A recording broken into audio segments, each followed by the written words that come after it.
Cultivando princípios para um lar feliz. Eu gostaria que vocês abrissem suas Bíblias na carta que Paulo escreveu aos Colossenses, capítulo 3, a partir do verso 18, e nós vamos fazer uma leitura nesse momento. Se você quiser, você também pode acompanhar a nossa projeção.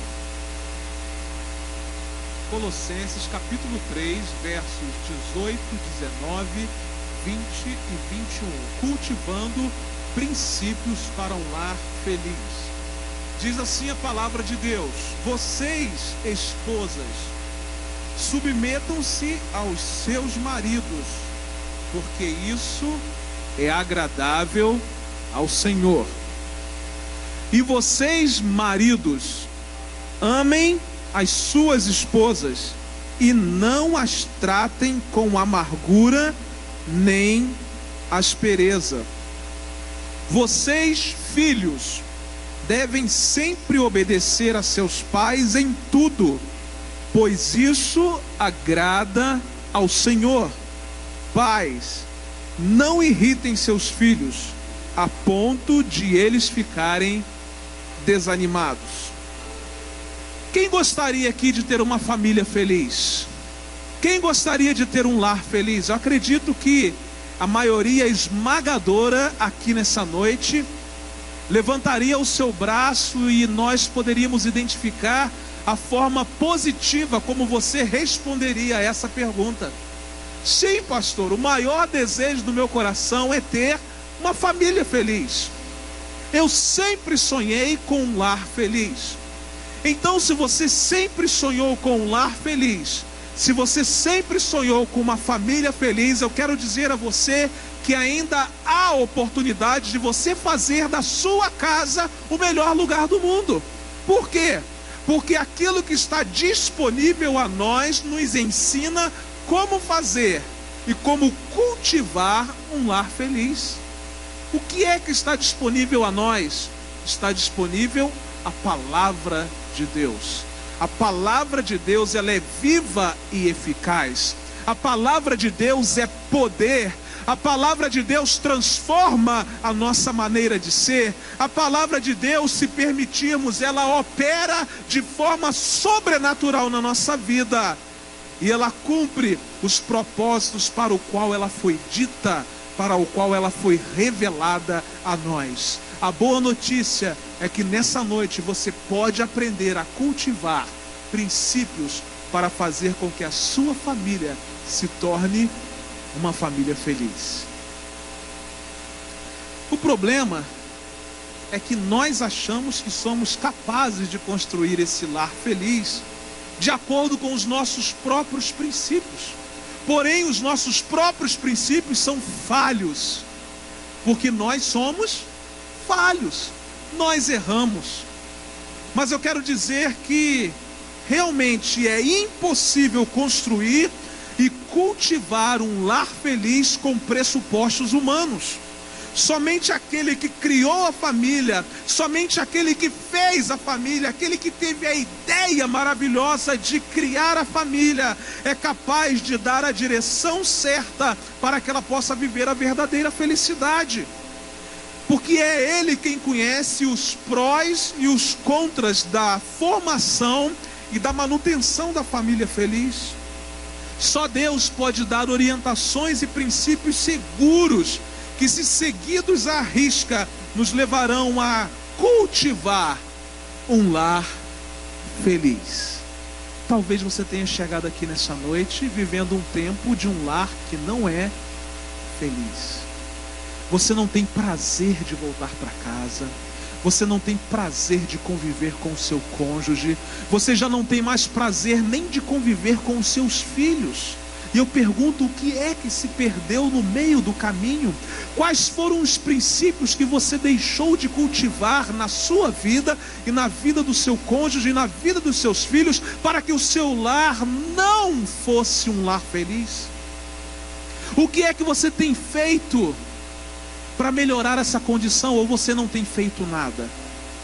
Será que você prefere experimentar a infelicidade do seu lar a vida inteira?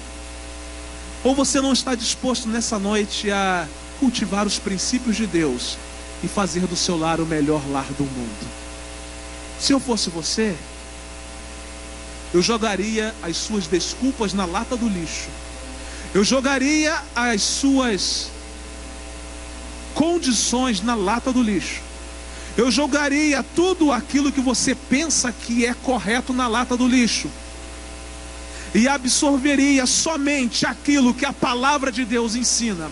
Porque se nós fizermos exatamente como a palavra de Deus nos ensina, com certeza haveremos de construir, e muito mais do que isso, cultivar um lar feliz.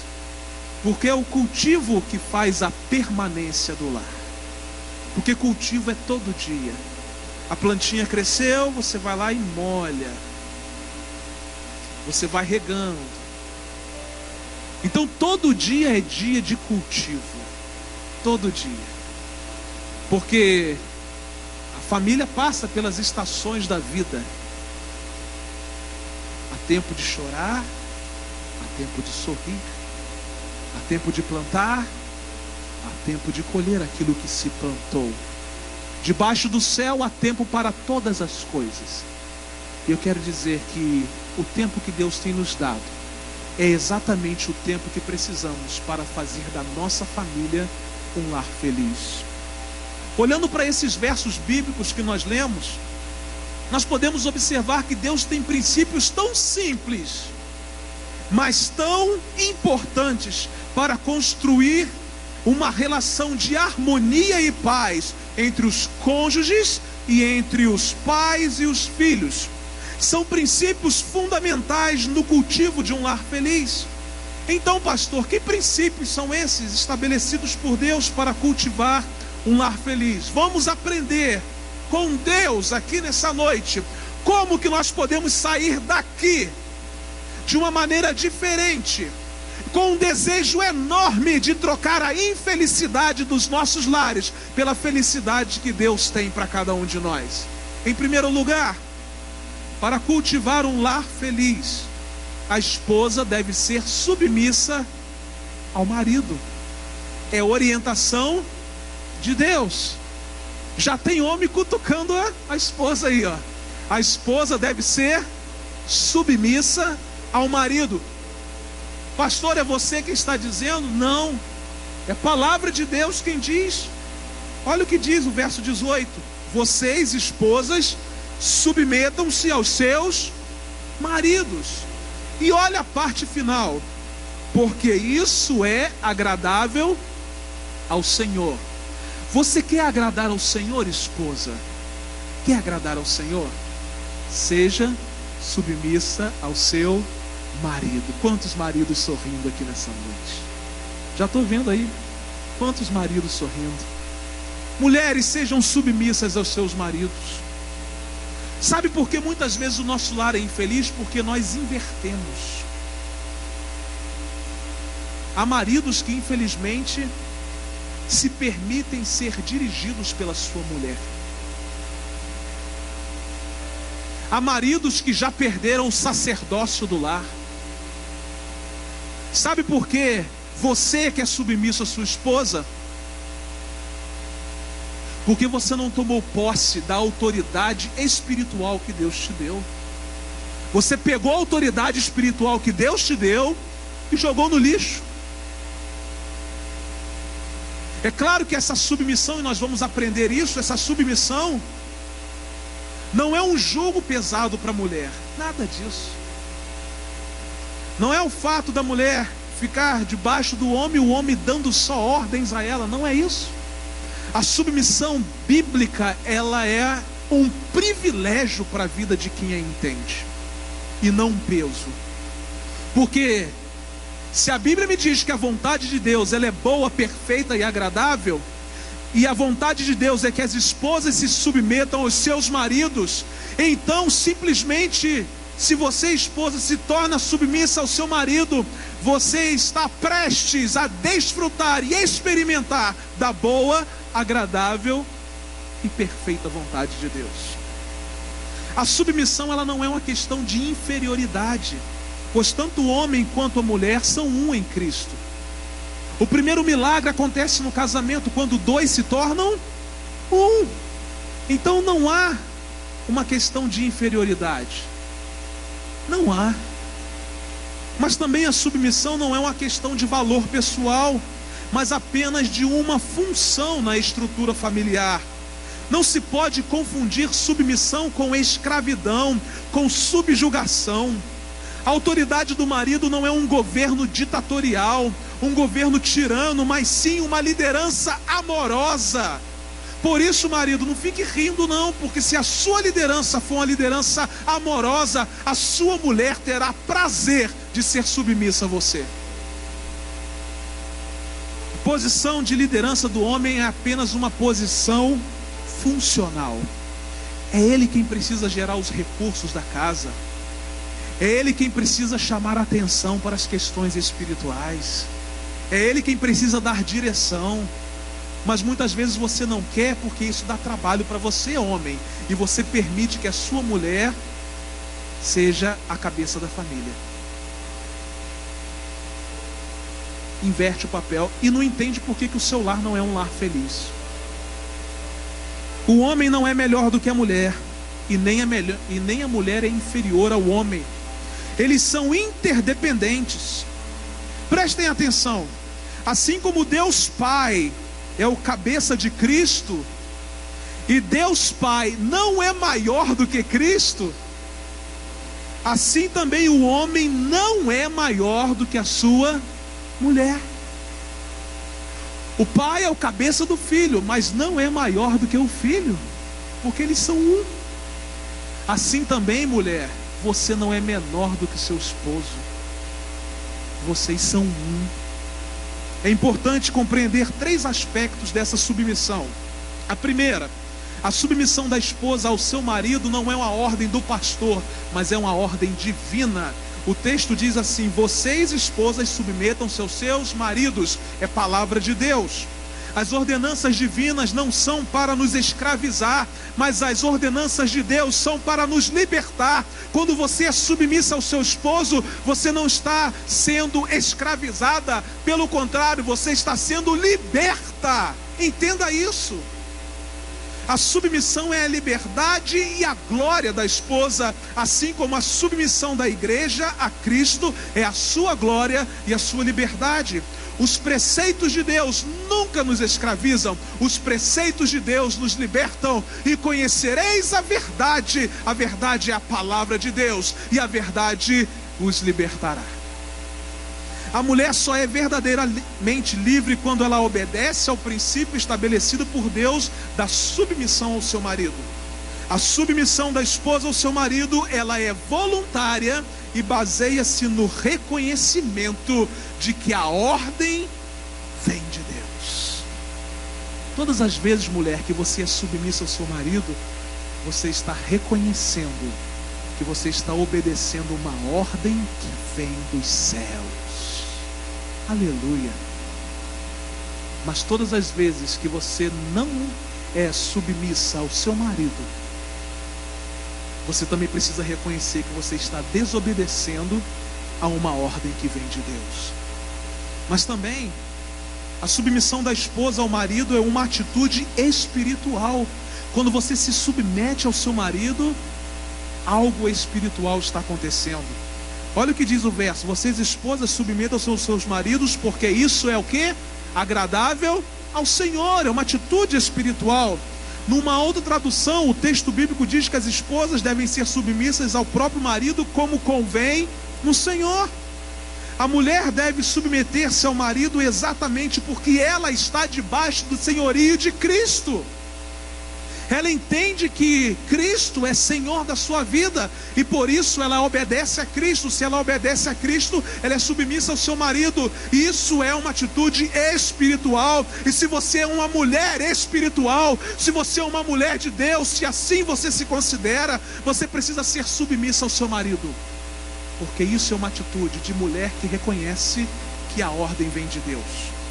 É impossível uma mulher ter uma relação de submissão a Cristo e de insubmissão ao seu marido. Impossível. Impossível. A submissão da esposa ao marido é um desdobramento da sua obediência a Cristo. Sou submissa porque obedeço ao Senhor. Porque a mulher é submissa a Cristo, ela também se submete ao seu marido. Uma terceira vertente sobre a submissão da mulher é que a submissão da esposa ao marido não é absoluta. O que quer dizer isso, pastor? A mulher deve ser submissa ao marido até o ponto em que não seja forçada ou constrangida a transgredir a palavra de Deus. A palavra de Deus, ela é superior à palavra do seu marido. A sua obediência a Cristo está acima da sua submissão ao seu marido. Acima da autoridade do marido está a soberania do Senhor. Por isso a esposa deve procurar fazer a vontade do marido quando esta coincidir com a vontade de Deus. Parabéns a vocês, mulheres que são submissas aos seus maridos. E a vocês, mulheres que não são submissas aos seus maridos, tome a decisão de, a partir de hoje, ser submissa, para que o seu lar possa ser um lar feliz, feliz, feliz, feliz. Vocês riram, né, homens? Em segundo lugar, para cultivar um lar feliz, o marido deve amar a sua esposa. Estava rindo, né? Cutuca ele aí agora. O texto bíblico diz assim: vocês, maridos, amem as suas esposas. Olha que coisa linda. E não as tratem com amargura nem aspereza. Se a mulher deve submeter-se ao marido como a igreja é submissa a Cristo, o marido deve amar a sua esposa como Cristo ama a sua igreja.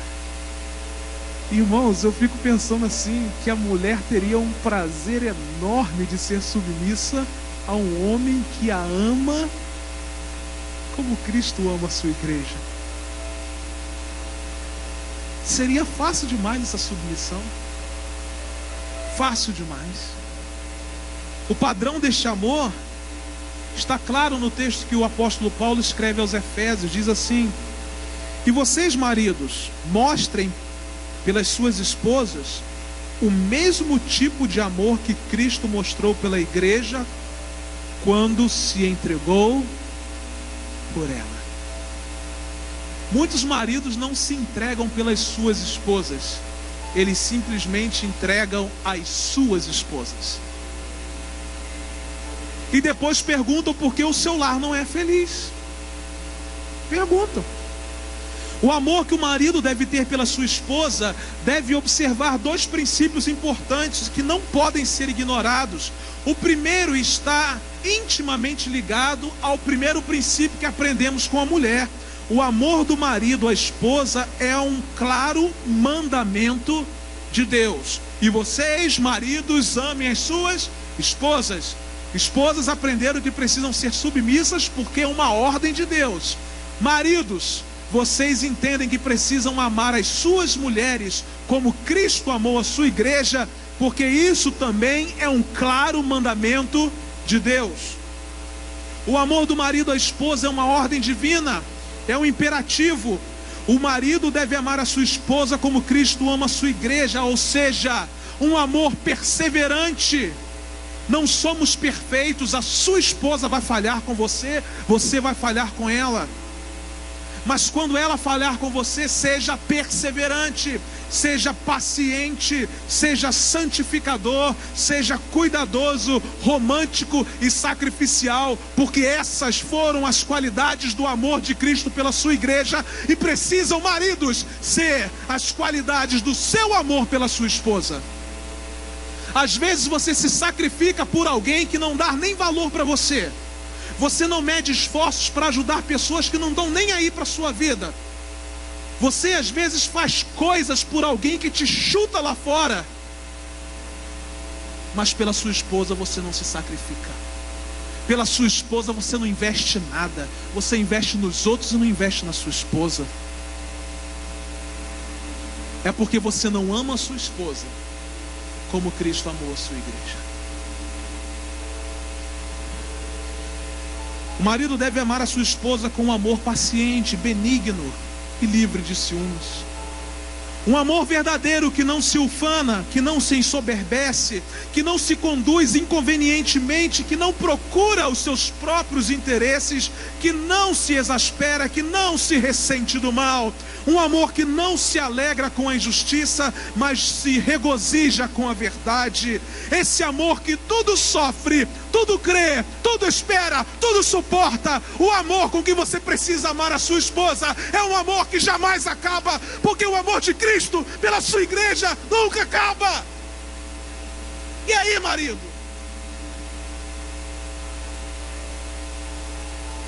Sofre, crê, espera, suporta.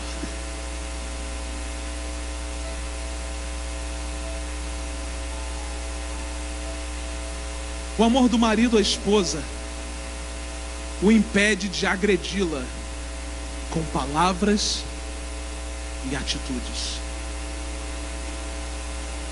Ela é o vaso mais frágil.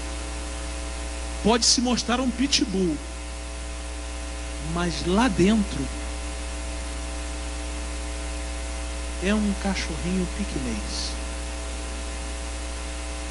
Às vezes é só capa, é só uma questão de proteção.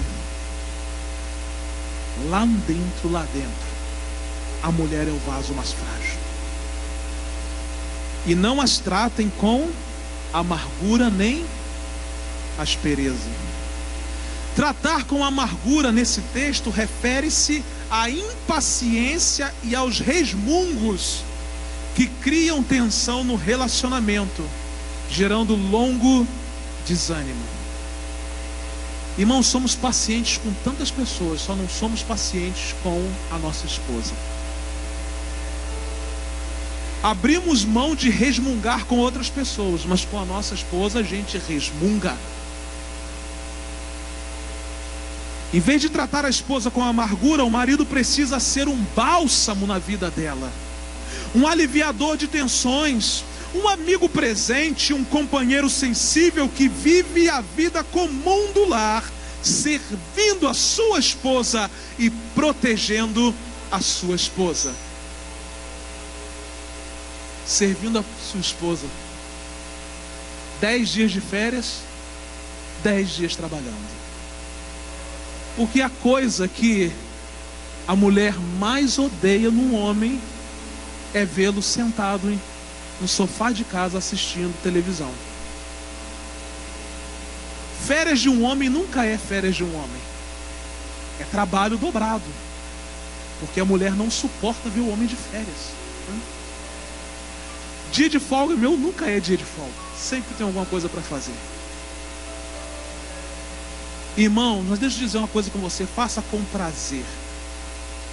Faça com prazer. Porque foi essa mulher aí que você escolheu. Não sei se foi Deus quem escolheu para você, porque às vezes a gente coloca a culpa em Deus. Foi você que escolheu. Ué, você que escolheu. A sua obrigação, se ela é ruim ou não, é amá-la como Cristo amou a sua igreja. Nada fere mais uma mulher do que palavras rudes. Nada. Você quer arrebentar com uma mulher, é você ser grosso com ela, ser rude com ela.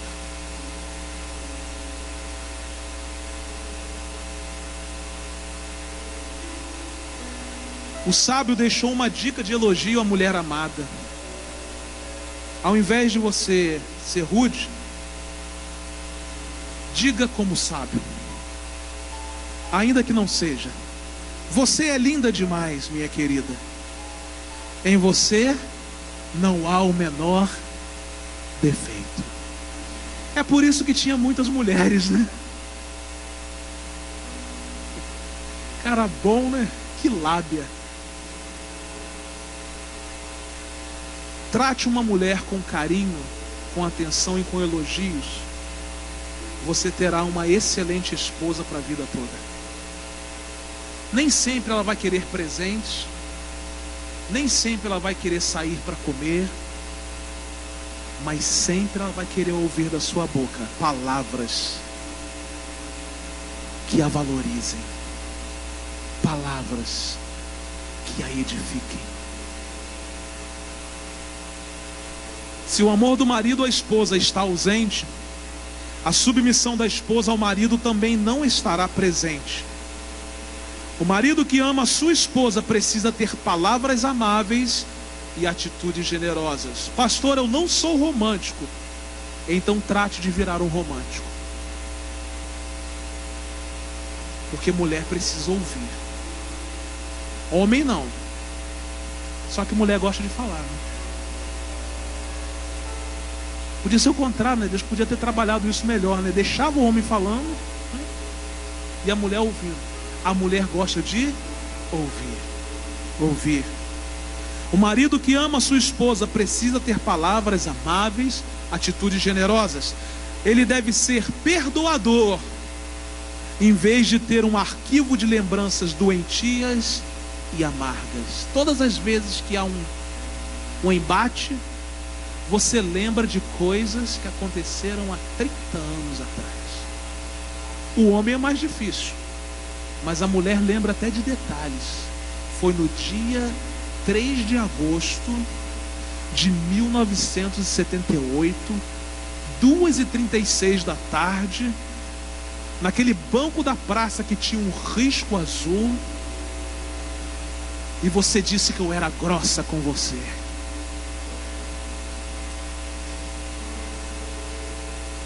Deixe as suas lembranças doentias para trás. Liberte-se disso hoje. E marido, ame a sua mulher como Cristo ama a sua igreja. Você terá um lar feliz. E mais do que isso, você terá uma mulher feliz ao seu lado. Mas não para por aí o texto, não é? Porque não tem só marido e mulher aqui nessa noite, também tem os filhos. A terceira dica é que para cultivar um lar feliz, os filhos devem obedecer os seus pais. Se vocês estavam pensando que ficariam livres disso, não. Até agora eles estavam rindo dos maridos e das esposas. Mas os filhos devem obedecer seus pais. A Bíblia diz: vocês filhos devem sempre obedecer a seus pais em tudo, pois isso agrada a quem? Agrada ao Senhor. Alguns pontos aqui, alguns princípios merecem destaque nessa matéria. A primeira é que ela combina também com a da esposa e a do marido. A obediência dos filhos aos pais é imperativa, é uma ordem de Deus, é um mandamento do Senhor. Vocês filhos devem sempre, o verso podia assim, vocês filhos devem obedecer os seus pais, mas ele foi tão enfático que ele diz assim: vocês filhos devem sempre obedecer a seus pais. Não é só quando vocês gostam de obedecer, mas é até quando vocês não gostam, precisam, porque sempre devem obedecer a seus pais. A autoridade dos pais é uma autoridade dada por Deus, delegada pelo Senhor. Por isso, rejeitar a autoridade dos seus pais é rejeitar a autoridade de Deus. Se você é um filho que está aqui nessa noite e não considera a autoridade do seu pai, se você rejeita a autoridade do seu pai, eu quero dizer a você que você está rejeitando a autoridade de Deus sobre a sua vida. É por isso que o seu lar não é feliz. A rebeldia, a desobediência aos pais é um grave pecado e traz consequências muito graves aos seus infratores. Os filhos que não aprendem a obedecer aos pais não obedecerão a nenhuma autoridade sobre a terra. A desobediência aos pais é um sinal de decadência e do fim do mundo, porque hoje os filhos mandam nos pais. O que eu vejo pelos corredores da igreja é que os filhos mandam nos pais. Os pais não têm mais autoridade sobre os seus filhos. Preste atenção no que o apóstolo Paulo escreveu ao jovem pastor Timóteo. Ele disse assim, preste atenção, irmãos: se o que estamos vivendo não é o fim dos tempos, É importante para você saber isso, Timóteo. Lá atrás já escrevia isso. Que nos últimos dias vai ser muito difícil ser servo de Cristo. Porque as pessoas só amarão a si mesmo e ao dinheiro. Serão incapazes de se controlarem, orgulhosas, zombarão de Deus, desobedecendo aos pais, sendo ingratas e completamente más. Serão duras de coração e nunca se submeterão aos outros. Sempre serão mentirosas e desordeiras e não se incomodarão com a imoralidade. A imoralidade é algo normal nos nossos dias. Nós estamos vibrando com aquilo que nós deveríamos estar chorando. Serão rudes e cruéis e escarnecerão daqueles que procuram ser bons. Deixa eu dizer uma coisa, se há filhos aqui que são obedientes, eu quero dizer a vocês que vocês são de outro mundo. Vocês serão escarnecidos na sua escola, vocês serão escarnecidos no seu trabalho, vocês serão escarnecidos na sua faculdade, porque o normal são filhos desobedecerem aos seus pais. O normal do mundo, porque isso é anormal para Deus. Interessante, irmãos, que o filho que não aprende a obedecer aos pais dificilmente se sujeitará a alguma autoridade quando adulto. Isso é claro.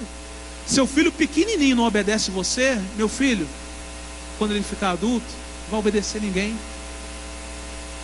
Conta-se uma história de que uma família saiu do interior e ainda veio morar no lugar onde só tinha montanhas e uma linha do trem passava pertinho da sua casa. E eles não conheciam nada de trem, nada daquilo. E à noite foram dormir tranquilamente. Na madrugada o trem passou. E aquela barulheira toda, o homem saiu de dentro de casa desesperado. Mulher, olha que bicho grande que passou, mulher. Olha que bicho grande que passou. Amanhã nós vamos matar esse bicho. Vamos matar esse bicho. No dia seguinte eles se armaram lá com enxada, facão, tudo que tinha direito. E ficaram aguardando.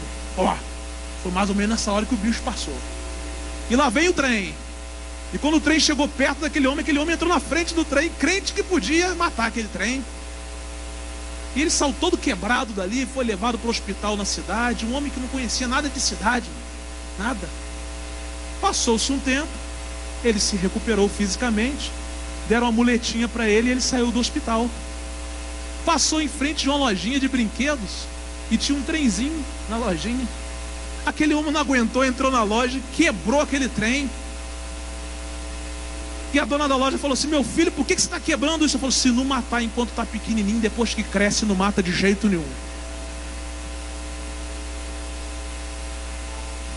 Se você não educar o seu filho enquanto ele é pequeno, depois que crescer, não tem jeito não. Ó, vai ter que, ó. Seu lar não é feliz porque você não sabe dizer não para o seu filho. Seu filho pede, você dá. Insiste, você dá. Chora, você dá. Já viu mulher que tem que ficar dando de mamar de 2 em 2 horas? Porque o filho berra, chora, aí para acalmar, dá de mamar. Não dorme. Não dorme. Já nasce com o chip danificado de fábrica. Mais inteligente, mais esperto que a gente. Por isso que há a expressão: quem não chora, não mama. Esse filho que não obedece, ele vai afrontar os professores, e já está acontecendo há muito tempo. A minha esposa é professora de 3 colégios. É porque a bichinha é brava. Mas são os alunos que afrontam os professores. Eu sou de uma época que para entrar numa sala de aula você precisava pedir licença. Hoje eu acho que é o professor que precisa pedir licença para entrar na sala de aula. Por quê? Porque esse filho não obedece o pai, então ele acha que ele pode afrontar todo mundo. Vai afrontar a polícia. O que a gente tem visto aí hoje, irmãos? Essas invasões de escolas que nós temos visto aí. Afrontando a polícia deu a ordem para sair. Não vou obedecer. A polícia é uma autoridade. Aí apanha. Aí fala assim: polícia me abateu. Ué, mas aí, mas avisou que ia bater. ele vai afrontar os patrões. Por que que a nossa juventude não está empregada?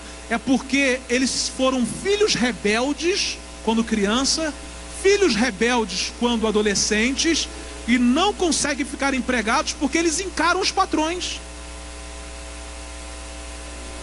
Uma geração de desiludidos, sem projetos, sem planos, desempregados. Aos 17 anos, eu saía às 5 horas da manhã de casa, trabalhava no centro do Rio, saía do meu emprego, ia para Botafogo, para a faculdade, chegava em casa meia-noite, 5 horas da manhã estava de pé novamente. Hoje eu vejo gente de 16, 17, 18, 19, 20, 30, 40 anos levantando meio-dia.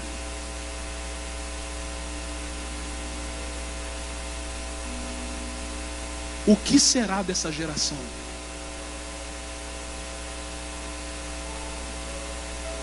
Filhos que não sabem o que é autoridade. O colapso da autoridade em nossa sociedade reflete também o colapso da autoridade no lar. Senador Magno Malta deu uma palavra ao Senado. Ele disse o seguinte: quem educa o filho é o pai e a mãe. Só que nós, porque não queremos ter trabalho, porque não queremos ver os nossos filhos de mal com a gente, não é verdade? A gente cede. A gente cede a educação dos nossos filhos para outras pessoas, para a escola, para a igreja. A igreja ajuda, a igreja é um complemento, sim. Mas você, pai e mãe, precisa educar o seu filho em casa. E você, filho que está aqui, você precisa obedecer ao seu pai. Mas também um outro princípio. Segura aí, porque hoje eu vou demorar. E não levanta não, porque senão eu vou citar seu nome aqui. Vamos lá. A obediência dos filhos aos pais é uma obediência abrangente. O verso diz assim: vós, filhos, devem sempre obedecer a seus pais. Em quê? Em algumas coisas? Em tudo. Tudo. Meu filho, você precisa ir no Alcântara agora, dar um pulinho lá para você ver um negócio para a mamãe. E agora para ir ao Alcântara está mais difícil do que para ir ao Rio, né? Se você sair então de Laranjal, Santa Luzia, você leva umas 2h30 para chegar ao Alcântara. A obediência dos filhos aos pais deve ser integral, alegre e voluntária. Qualquer coisa que os pais pedem aos filhos hoje é motivo de resmungo. Tudo tem um porquê. E aí tem umas teorias que dizem assim: não, você tem que explicar ao seu filho por quê. Não, meu filho, você vai fazer porque eu quero e acabou. É por isso que os filhos estão da maneira que estão. Não, o filho precisa entender. O filho precisa entender que o pai é uma autoridade e acabou. Isso que o filho precisa entender. É isso. Obediência parcial é o mesmo que desobediência. E desobediência é rebelião. Os filhos precisam obedecer aos pais em tudo, e não apenas naquilo que lhes dá prazer. Muitos filhos seriam poupados de dores, lágrimas e perdas irrecuperáveis se tivessem obedecido os seus pais. Talvez você seja um filho que está aqui nessa noite com uma perda irreparável, porque não obedeceu os seus pais. A obediência, ela pavimenta a estrada da bem-aventurança.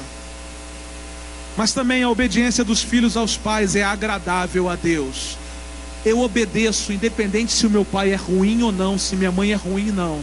Eu obedeço porque eu quero agradar a Deus. Ponto final. Vocês, filhos, devem sempre obedecer a seus pais em tudo, porque isso agrada ao Senhor. A obediência é agradável diante de Deus, visto que Ele mesmo já estabeleceu uma recompensa para a obediência. Vida longa e vida bem-sucedida sobre a terra. Filhos, honrem aos seus pais e vocês terão vida longa sobre a terra. Não há outro mandamento com promessa, só isso. A relação de um filho não pode estar bem com Deus se ela estiver truncada com os seus pais. Porque o nosso relacionamento com Deus depende de como nós nos relacionamos interpessoalmente. Antes de construir uma relação de intimidade com Deus, precisamos pavimentar o caminho da nossa relação com os pais. Os filhos não devem obedecer apenas quando tem vontade ou quando concorda com a decisão dos seus pais. Ele deve obedecer por princípio, sabendo que Deus honrará a sua decisão de obedecer. Meu filho, quando você obedece, Deus o honra, porque isso agrada ao Senhor. Em quarto e último lugar,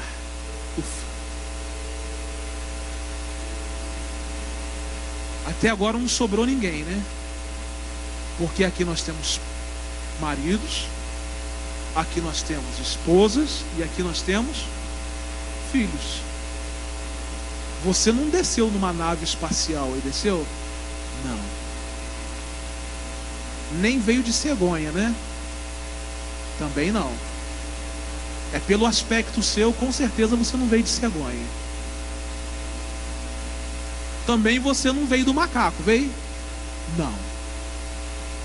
Todos nós somos criaturas de Deus, feitos à sua imagem e à sua semelhança.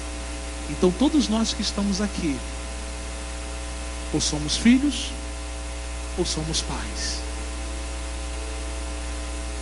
Em quarto lugar, para cultivar um lar feliz, os pais devem estabelecer uma boa comunicação com os filhos. Percebam, responsabilidade para o pai, para o marido, aliás, responsabilidade para o marido, responsabilidade para a esposa, responsabilidade para os filhos em relação aos pais e responsabilidade para os pais em relação aos seus filhos. Princípios de Deus para a construção de um lar feliz. Pais, como os filhos gostam desse verso. Já posso ver alguns filhos sorrindo aqui nessa noite, aleluia. Alguns cutucando seus pais, que bom. Alguns beliscando seus pais. Pais, não irritem seus filhos a ponto de eles ficarem desanimados.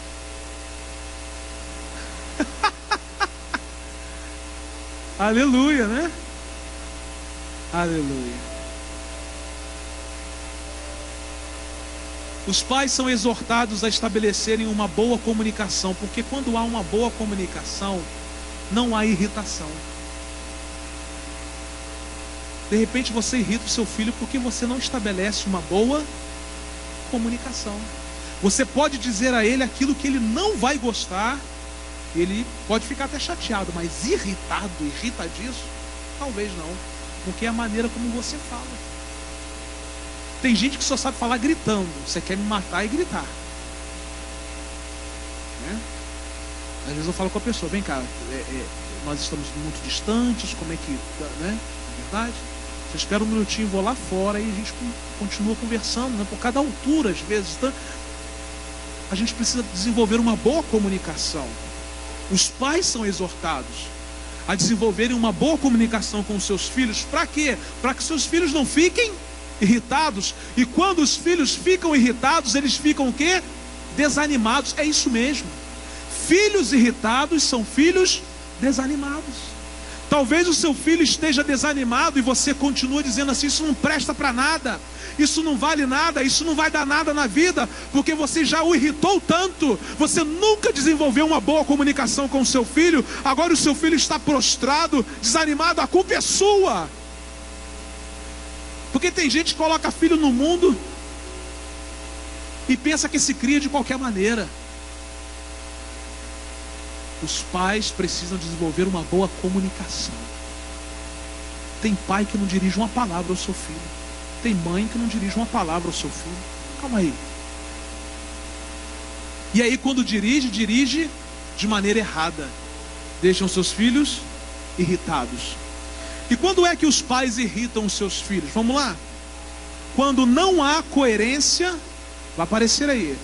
Eu esqueci de corrigir ali no slide, tá? Mas é quando não há coerência nos pais. O que é isso, pastor? O pai ensina uma coisa ao filho que ele mesmo não é capaz de fazer. Ele quer ensinar o filho a fazer uma coisa que ele não é capaz de fazer. Meu filho, você nunca ensine ao seu filho algo que você não seja capaz de fazer. Porque ele não vai aprender. Porque os filhos aprendem muito mais pelas atitudes do que pelas palavras. Em segundo lugar, você irrita os seus filhos quando não há regras claras na disciplina. Você vai criando, né, ao vento. Não. Disciplina tem que ter regras claras. Também não é regra que o seu filho não possa entender. É regra clara. E acabou.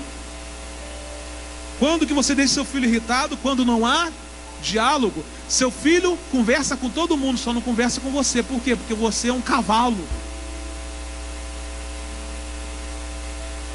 Seu filho conversa com todo mundo, mãe, só não conversa com você. Por quê? Porque você nunca tem tempo para ele. Você tem tempo para sua vizinha que fica fazendo fofoca com você no muro 3 horas, 4 horas, mas não tem tempo para sentar com seu filho, para conversar com ele. Parabéns para você. Quando é que você irrita seu filho? Quando há injustiça ou excessiva severidade.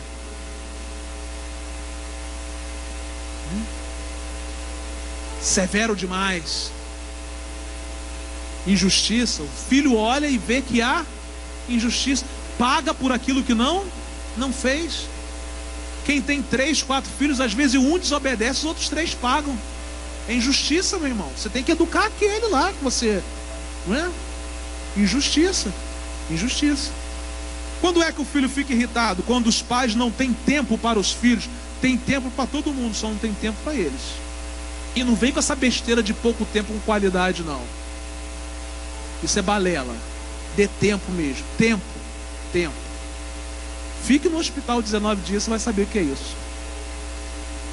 Quando é que seus pais irritam os filhos? Quando os pais comparam seus filhos. Seu irmão é tão bonzinho, o que houve com você? Dá vontade do filho dizer assim: eu puxei você.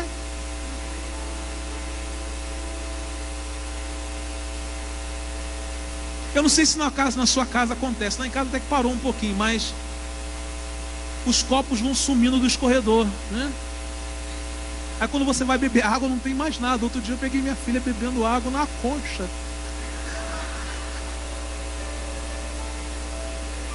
Aí fui chamar a atenção dela, sabe o que ela falou? Vovó falou que você também fazia isso.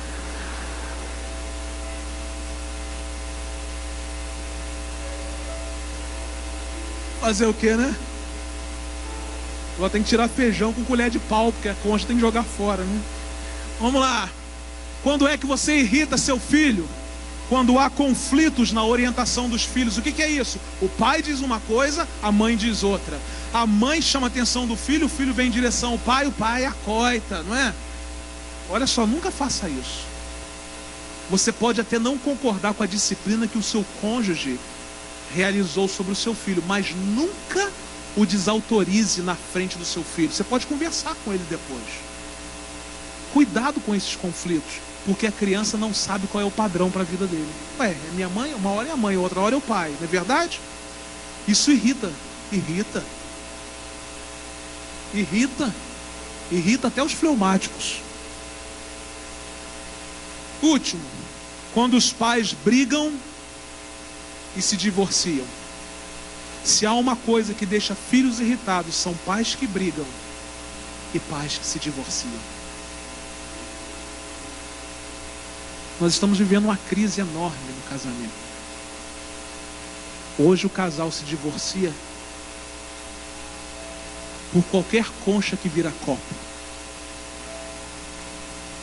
Qualquer bobagem.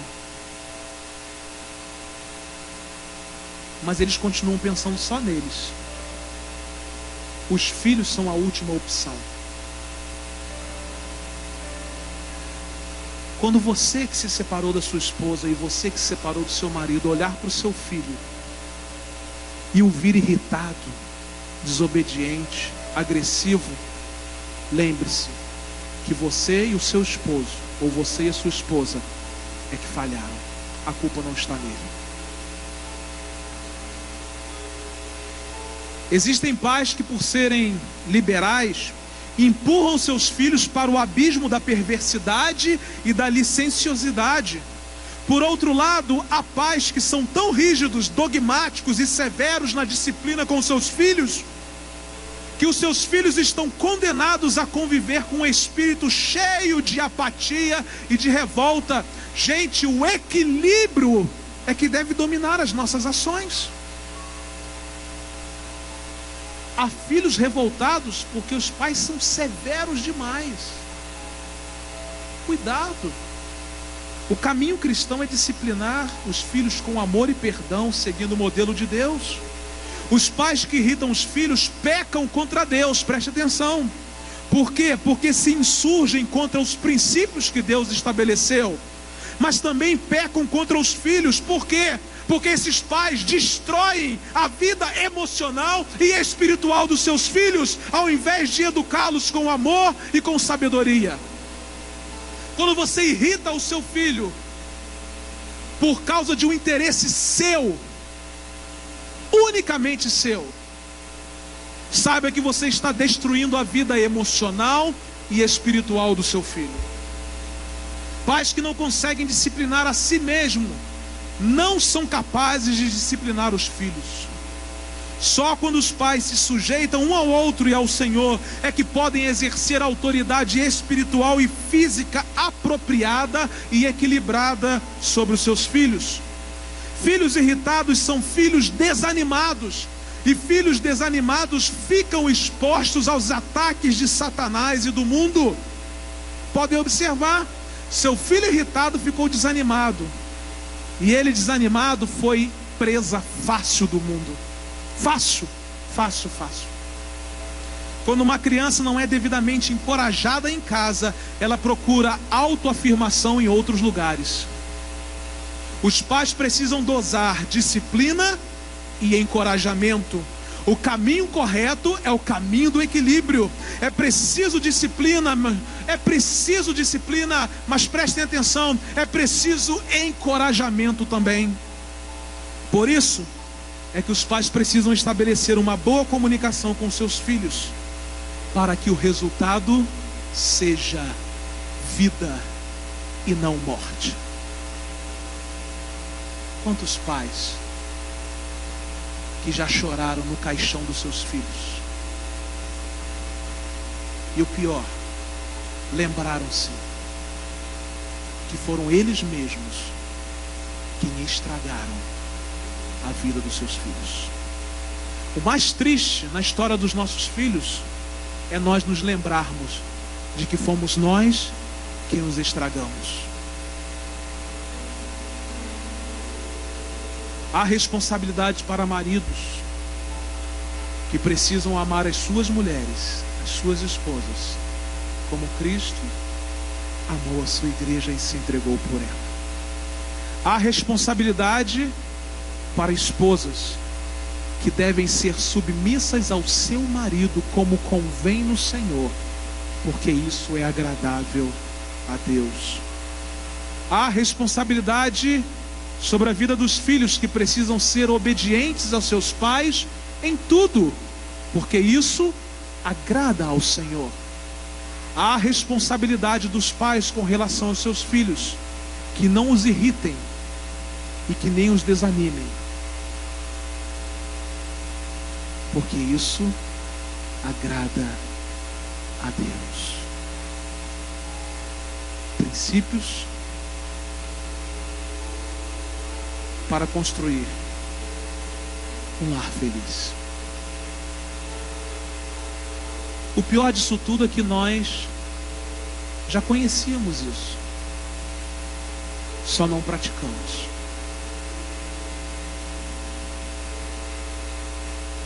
E aí, qual o resultado disso? é um lar infeliz. Um lar infeliz. Se quisermos construir e cultivar um lar feliz, não há outro caminho senão praticar os princípios que são ensinados pela palavra de Deus. Se assim fizermos, ainda que nós enfrentemos lutas, desafios, problemas, enfermidades e tantas outras coisas na nossa caminhada de vida, nós seremos capazes de construir e de cultivar um lar feliz. Para cultivar um lar feliz, a esposa deve ser submissa ao seu marido. O marido deve amar a sua esposa. Os filhos devem obedecer os seus pais. E os pais devem estabelecer uma boa comunicação com os seus filhos.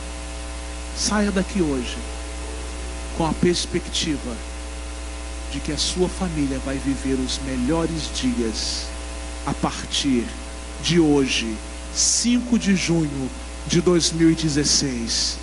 Deus está fazendo algo novo em muitas famílias aqui nessa noite. Fiquem em pé.